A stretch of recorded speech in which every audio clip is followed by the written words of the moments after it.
नमस्कार दोस्तों, स्वागत है आप सभी का आस पाठशाला पर। मैं हूँ आकाश मिश्रा। तो चलिए शुरू करते हैं हम आज की करंट अफेयर की क्लास। तो आज की कुछ महत्वपूर्ण खबरों के साथ तो खबर है, लक्षद्वीप में नई समुद्री प्रजाति की खोज की गई है। तो देखते हैं खबर क्या है। तो वैज्ञानिकों ने लक्षद्वीप के कॉरती लैगून में एक नई सूक्ष्म प्रजाति की खोज की है, जिसे इंडिया फोन्टे बिजोई नाम दिया गया है। यह एक क्रिस्टेशियन है, जो न केवल एक नई प्रजाति है बल्कि एक नए वंश को भी प्रदर्शित करती है। तो चलिए आप देखते हैं। ये इसका इमेज है, कुछ इस तरीके से दिखती है। ये इसका बाहरी और खोखला टाइप में है, जैसे केकड़े में वगैरह में पाया जाता है, उस तरीके का ये कुछ आवरण है। और इसके पैर जो है ये इससे जुड़े हुए हैं। चलिए देखते हैं आगे विस्तार से। तो इसके खोजकर्ता Cochin university of science and technology के शोधकर्ताओं ने मेक्सिको के वैज्ञानिकों के सहयोग से इस जीव की खोज की है। इसका नाम जेनेरिक नाम इंडिया फोन्टे भारत के सम्मान में रखा गया है, जबकि इसकी प्रजाति का नाम बिजोय जो है समुद्री जीव वैज्ञानिक डॉक्टर एस विजयनंदन के सम्मान में रखा गया है। तो मुख्यतः इसका नाम याद रखेंगे, इंडिया फोन्टे बिजोई इसका नामकरण है, जिसमें इंडिया फोन्टे भारत के सम्मान में और बिजोई जो है समुद्री वैज्ञानिक डॉक्टर एस विजयनंदन के सम्मान में रखा गया है। इसकी कुछ विशेषताएं, यह एक सूक्ष्म जीव है जो 1 मिलीमीटर से भी छोटा है और समुद्री तलछट में रहता है। मादाएं नर की तुलना में आकार में थोड़ी सी बड़ी होती हैं। तो चलिए अपना इसके कुछ महत्व देख लेते हैं। तो यह प्रजाति बायो इंडिकेटर का काम करती है, जो प्रदूषण और जलवायु परिवर्तन के प्रति बहुत संवेदनशील है। ये जीव ओमेगा 3 नामक फैटी एसिड का उत्पादन करती है। तो याद रखेंगे, ये जो जीव खोजी गई है ये ओमेगा 3 नामक फैटी एसिड का उत्पादन करती है, जो मछलियों के विकास और अंततः मानव पोषण सुरक्षा के लिए काफी अनिवार्य है। चलिए इसके कुछ तकनीकी शब्द, जैसे क्रिस्टेशियन क्या होता है। तो यह एक आर्थ्रोपोडस जीवों का समूह है, जिनमें कठोर व बाहरी आवरण कवच जुड़े हुए पैर होते हैं। जैसे केकड़े, झींगे और कॉकपोडस में पाया जाता है। इसमें एक आवरण होता है बाहरी और इनसे पैर जुड़े होते हैं। तो ये कुछ इस प्रकार दिखते हैं। ये इन समूहों का जीव है जो खोजा गया है। देखते हैं मेयोफाउना क्या होता है। तो यह एक बहुत छोटा जलीय जीव होता है, जिनका आकार 1 मिलीमीटर से भी कम होता है, जो समुद्र या ताजे पानी के तलछट, जिसे मिट्टी की रेत कहते हैं, के बीच रहते हैं। सीओपी क्या होता है। तो ये क्रस्टेशियन का एक उपवर्ग है, जो जलीय पारिस्थितिकी के तंत्र में खाद्य श्रृंखला का आधार बनता है। चलिए अब नेक्स्ट खबर देखते हैं। विश्व आर्थिक आउटलुक अपडेट जनवरी 2026, ये क्या कहती है। तो अंतर्राष्ट्रीय मुद्रा कोष ने 19 जनवरी 2026 को अपना नवीनतम वर्ल्ड इकोनॉमिक आउटलुक अपडेट जारी किया है, जिसके अनुसार वैश्विक विकास दर का अनुमान 3.3% लगाया गया है और उभरती हुई अर्थव्यवस्थाओं के लिए अनुमान 4% से 4.2% तक रखा गया है, जो कि पिछले साल की तुलना में 0.2% अधिक है। विस्तार से देखते हैं खबर क्या है। तो इसमें भारत की स्थिति, आईएमएफ ने भारत की जीडीपी विकास दर का अनुमान 7.3% कर दिया है, जो कि भारत दुनिया की तेजी से बढ़ती हुई प्रमुख अर्थव्यवस्था बना हुआ है। विकास के मुख्य कारण आर्टिफिशियल इंटेलिजेंस में भारी निवेश, सहयोग, राजकोषीय नीतियां और वैश्विक व्यापार में लचीलापन इसके सकारात्मक वृद्धि के पीछे प्रमुख कारण है। इसके कुछ मुख्य कारण है। इसमें आर्टिफिशियल इंटेलिजेंस में काफी ज्यादा निवेश किया जा रहा है आजकल। सहायक राजकोषीय नीतियां, ऐसी नीतियां जो कि राजकोषीय घाटे को स्थिर करती हैं।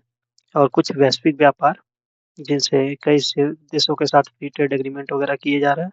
तो ये इसमें कुछ सकारात्मक वृद्धि के पीछे का मुख्य कारण है। तो वैश्विक चुनौतियां क्या है।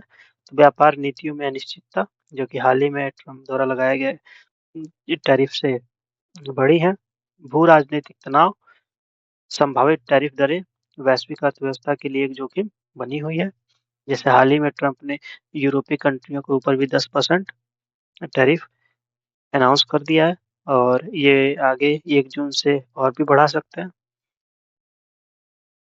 चलिए देखते हैं इसके कुछ तकनीकी शब्द। उभरती अर्थव्यवस्थाएँ किसे कहते हैं? तो वे देश जो विकसित राष्ट्र बनने की दिशा में तेज़ी से बढ़ रहे होते हैं, जिनकी विकास दर विकसित देशों की तुलना में काफ़ी ज़्यादा होती है। राजकोषीय नीति किसे कहते हैं? तो ये ऐसी नीतियाँ होती हैं, जिनमें सरकार राजस्व और खर्च के माध्यम से देश की अर्थव्यवस्था को प्रभावित करने से संबंधित नीतियों का निर्माण करती है। तो इसे राजकोषीय नीति कहते हैं। चलिए नेक्स्ट हमारा है फिंके नदी। तो फिंके नदी दुनिया की सबसे पुरानी लगातार बहने वाली नदी खोजी गई है। तो खबर क्या है? खबर है ऑस्ट्रेलिया की फिंके नदी को दुनिया की सबसे पुरानी लगातार मान है कि यह नदी प्रणाली 300 से 400 मिलियन वर्ष पुरानी है। इसका प्रभाव क्या है? यह खोज पृथ्वी के भूगर्भीय इतिहास में दुर्लभ अंतर्दृष्टि प्रदान करती है। यह स्वदेशी एरेंट लोगों के लिए एक भी महत्वपूर्ण है, जो कि वहाँ के अस्थायी निवासी हैं, उस नदी के किनारे के, जो इसे लारपिंटा कहते हैं। तो ये नदी का स्थानीय नाम लारपिंटा है। यह सदियों से इसे जुड़े हुए हैं। स्थान यह ऑस्ट्रेलिया के उत्तरी क्षेत्र मैकडोनल पर्वतमाला से निकलती है। इसकी विशेषता शुष्क परिस्थितियों के कारण यह साल भर लगातार नहीं बहती है, बल्कि पानी के गड्ढों की एक श्रृंखला के रूप में दिखाई देती है। लेकिन जब भारी बारिश होती है तो ये एक शक्तिशाली नदी का रूप ले लेती है। इसके वैज्ञानिक साक्ष्य भूगर्भीय रिकॉर्ड और चट्टानों में रेडियो न्यूक्लियोटाइड मापने इसकी असाधारण उम्र स्थापित करने में मदद की है। तो चलिए अपनी अगली खबर देखते हैं। 17वां दोस्ती तटरक्षक अभ्यास, जो कि भारत, श्रीलंका, मालदीव वगैरह के साथ हुआ है। तो देखते हैं। भारत, मालदीव और श्रीलंका के बीच 17वां दोस्ती तटरक्षक अभ्यास मालदीव की राजधानी माले में शुरू हुआ। इसके प्रभाव क्या होंगे? तो यह अभ्यास तीनों देश के तटरक्षकों के बीच समुद्री सहयोग, परिचालन समन्वय और पेशेवर संबंधों को मजबूत करता है।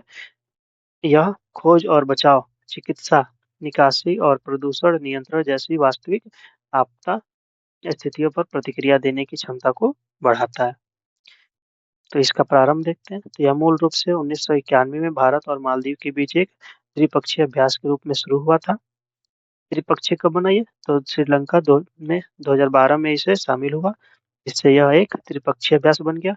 इसके दृष्टिकोण यह भारत के सागर विजन और नेबरहुड फर्स्ट पॉलिसी को दर्शाता है। चलिए अगली खबर देखते हैं। पीएम विश्वकर्मा हाट। तो खबर क्या है? नई दिल्ली के दिल्ली हाट में 18 से 31 जनवरी 2026 तक कारीगरों और शिल्पकारों के लिए समर्पित पीएम विश्वकर्मा हाट 2026 प्रदर्शनी का आयोजन किया जा रहा है। यह उद्घाटन सूक्ष्म लघु और मध्यम उद्यम मंत्री जीतन राम मांझी ने किया है। इसका प्रभाव यह हाट कारीगरों को राष्ट्रीय और अंतर्राष्ट्रीय खरीदारों के सामान अपने हस्त निर्मित उत्पादों को प्रदर्शित करने और बेचने के लिए एक प्रमुख मंच प्रदान करता है। इसका उद्देश्य बाजार तक पहुंच बढ़ाना, दृश्यता में सुधार लाना और पीएम विश्वकर्मा योजना के लाभार्थियों के लिए एक अस्थायी जीविका का अवसर प्रदान करना है। ये योजना की शुरुआत तो पीएम विश्वकर्मा कौशल सम्मान योजना एक नई केंद्रीय क्षेत्र योजना है, जिसे सितंबर 2023 को लॉन्च किया गया था। इसका उद्देश्य भारत के पारंपरिक कारीगरों और शिल्पकारों को अपने काम में सुधार करने में मदद करना है। चलिए अगली न्यूज़ देखते हैं। बोर्ड सांस्कृतिक कार्यक्रम बागुरुम्बा दोहा 2026 का आयोजन हुआ है। देखते हैं। बोडो समुदाय की विरासत का जश्न मनाने वाले एक ऐतिहासिक सांस्कृतिक कार्यक्रम बागुरुम्बा दाहो 2026 गुवाहाटी के सरुसजाई स्पोर्ट्स कॉम्प्लेक्स में आयोजित किया गया है। इस कार्यक्रम में 10,000 से अधिक कलाकारों ने प्रस्तुति दी, जिसमें प्रधानमंत्री मोदी भी उपस्थित रहे। यह बोडो विरासत का एक विशाल प्रदर्शन है और सांस्कृतिक एकता को बढ़ावा देता है। असम सरकार का लक्ष्य इस नृत्य को वैश्विक सांस्कृतिक मानचित्र पर स्थापित करना है। तो इसके नृत्य देखते हैं। तो बागुरुम्बा बोडो समुदाय का एक पारंपरिक लोक नृत्य है, जो प्रकृति से गहराई से प्रेरित है।